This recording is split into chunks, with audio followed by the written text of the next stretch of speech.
Hi, my name's Courtney Hungenberg, and I decided to do my presentation on the lymphatic system. I chose the lymphatic system because it was the system I knew least about going into this class, and I decided that I learned a lot about this system and I'd like to know more, so I decided to research it more thoroughly. The lymphatic system has three main functions. The first function being that it is a huge component of the immune system. It filters fluid from the blood and checks it for pathogens, and in different organs of the lymphatic system, different white blood cells are created to fight these pathogens. It also maintains a fluid balance between blood and the rest of the body.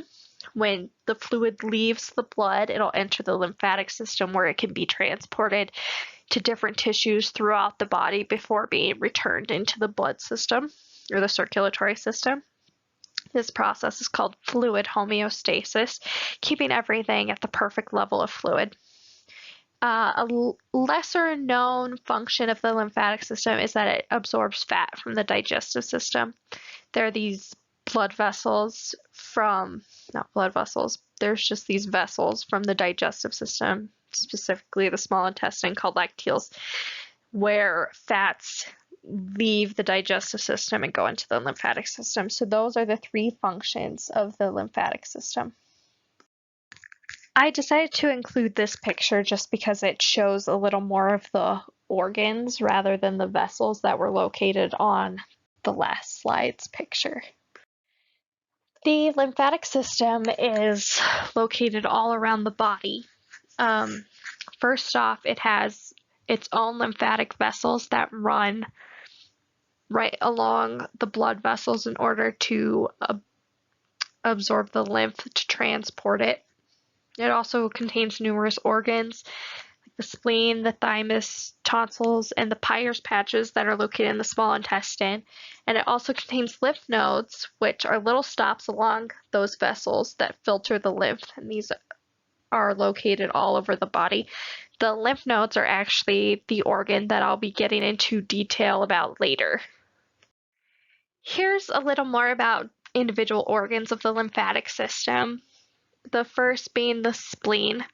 It is in size the largest of the lymphatic organs. It's located superior to the stomach on the left side of the body. It filters blood and checks for pathogens, and it also produces white blood cells in response to an infection.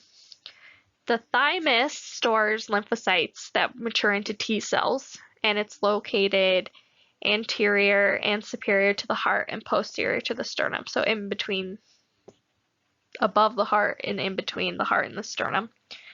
The bone marrow is where white blood cells are produced, so this is where the thymus gets those T cells that mature, and the B cells that are formed in the bone marrow, they stay in the bone marrow until they mature, and later they'll go, these B cells and these T cells will go to the lymph nodes, and we'll talk about that later on. There's also Peyer's patches, which are lymphatic clumps in the ileum of the small intestine. They monitor the intestinal bacteria so that those bacteria, there's not foreign bacteria causing sickness in the intestine, as well as the normal flora of the bacteria, that it doesn't become out of control and cause an infection. Some other parts of the lymphatic system are the tonsils and the adenoids. These are, again, clumps of lymphatic cells that are in the posterior of the pharynx, and so when you breathe in, it defends against the bacteria and viruses that enter the nose or the mouth. It's kind of your first line defense when that infected air enters the body. There's also the mucosa-associated lymphoid tissue, and this is exactly what it sounds like. There's lymphoid tissue located in the mucosa of different parts of the body, such as the breast, the eyes, lungs, and the GI tract. There's also bronchus-associated lymphoid tissue, which again is exactly what it sounds like. It's lymphoid tissue located between the bronchi and the arteries in the lungs. So another defense for the pathogens that are found in air. Lymph is the fluid that is pressed out of the capillaries of the circulatory system to be absorbed and travel through the lymphatic system. It's very important as it is the whole thing that travels in the lymphatic vessels. So as I just said, the lymph is kind of your main transporter in the lymphatic system. And so 2 liters of this fluid that's derived from blood plasma is pushed out of blood capillaries into the interstitial spaces between cells. This fluid will go into the lymphatic vessels that then transport it to the tissue. The lymph will also have viruses or bacteria which will go into lymph nodes, and that will produce an immune response. Here's a couple different pictures showing how the lymph goes into lymphatic vessels. It just travels in those intracellular spaces out of the capillaries, through the intracellular spaces into the lymphatic vessels. The picture on the right shows just how close those lymphatic vessels travel to compared to the veins and arteries, and it also shows that once it enters the lymphatic vessels, it'll move in one direction. While lymphatic vessels travel closely to blood vessels, the 2 types of vessels really differ in a lot of ways. The first being that lymph moves through the lymphatic vessels through muscle movement. It doesn't move on its own like blood because it doesn't have a heart pumping it through the vessels. Also, the lymphatic vessels have valves that prevent the backflow of lymph, unlike blood vessels. And the lymphatic vessels will take the lymph to tissues where it will exit the lymphatic vessels, but the lymph that doesn't end up going to tissues will continue on until it gets to the lymphatic ducts, which are located in the trunk of the body, and there it can re-enter the circular system into the blood plasma. And this re-entering happens in the cisterna chyli. Lymph nodes are located all along the lymphatic vessels. There are 3 main places where you could find them kind of bunched together. One of these is in the head and the neck, both in the posterior and interior. These are referred to as the cervical lymph nodes. There's also a lot of lymph nodes located in the armpits. Those are known as the axillary lymph nodes. Those are typically where, if breast cancer spread from the breast into the lymph nodes, that's where you'll see it, is in those lymph nodes that are found in the armpits. And then there's ones located in the groin, which are known as inguinal lymph nodes. Here's a nice little animation of a lymph node that shows how the fluid's moving in and how the fluid's moving out. If you notice, a lymph node is bean-shaped, quite like a kidney.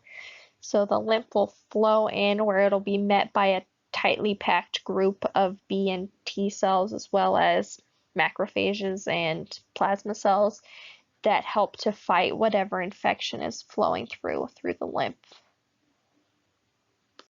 So these special little organs called the lymph nodes have a few different functions. The first function is that it filters the lymph.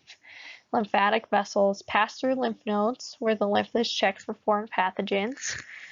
The lymph nodes trap the pathogens where they attack them with all the white blood cells that I mentioned in the last slide.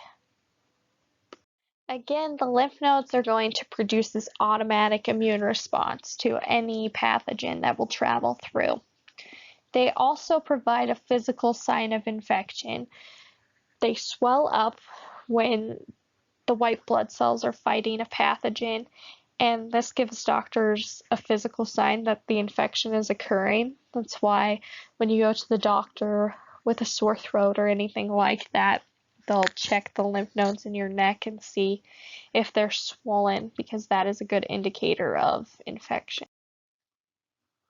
So like I said earlier, the lymph nodes are very similar to a kidney. If you notice the picture to the left, it has a medulla just like a kidney, a capsule just like a kidney, a cortex just like a kidney, a hilum, but the lymph nodes are made of a connective tissue that's surrounded by a simple cuboidal epithelium versus a simple squamous, so that makes it a little unique. It contains structures like the capsule and a subcapsular sinus, the cortex, which holds the B cells, the paracortex, which holds the T cells, the medullary sinuses, medullary cords, and hilus. So, like I said, it contains T lymphocytes in the inner cortex, B lymphocytes in the outer cortex, and then plasma cells and antibodies as well. The functions of the lymph nodes are also how the lymph nodes help maintain homeostasis in the body. Obviously, finding and fighting infection is a huge, critical part of maintaining homeostasis.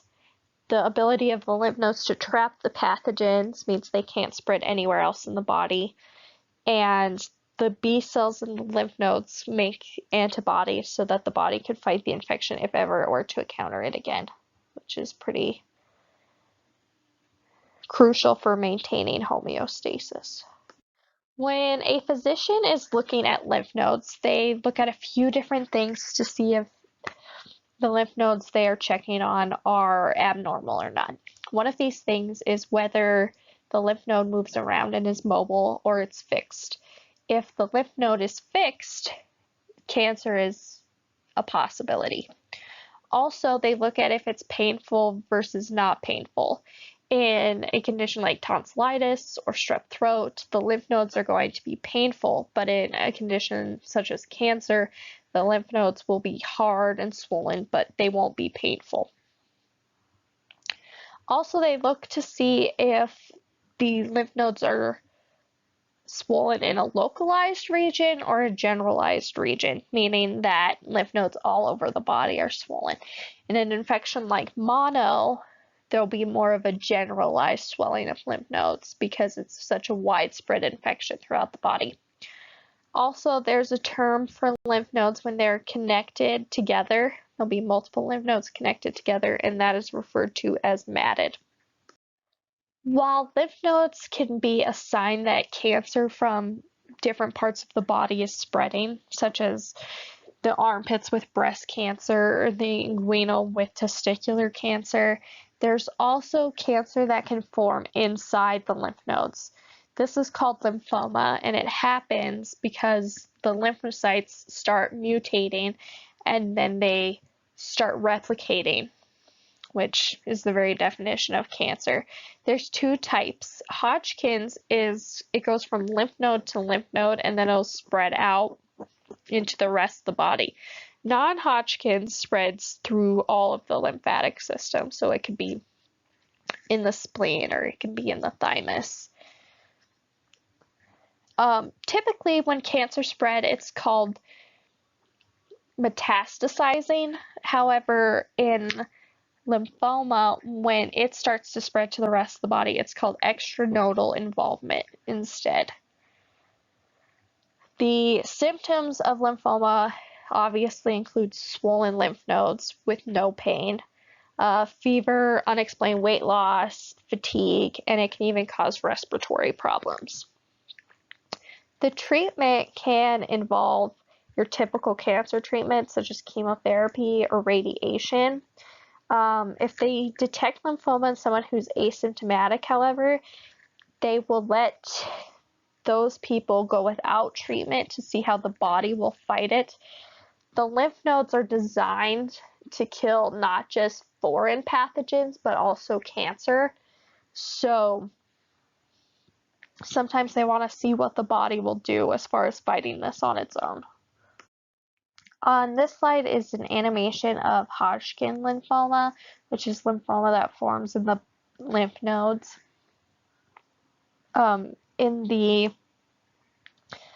bottom right-hand corner, it'll show that the T cells and the B cells that are being formed in the bone marrow can spread to the lymph nodes, where it can then spread throughout the rest of the body.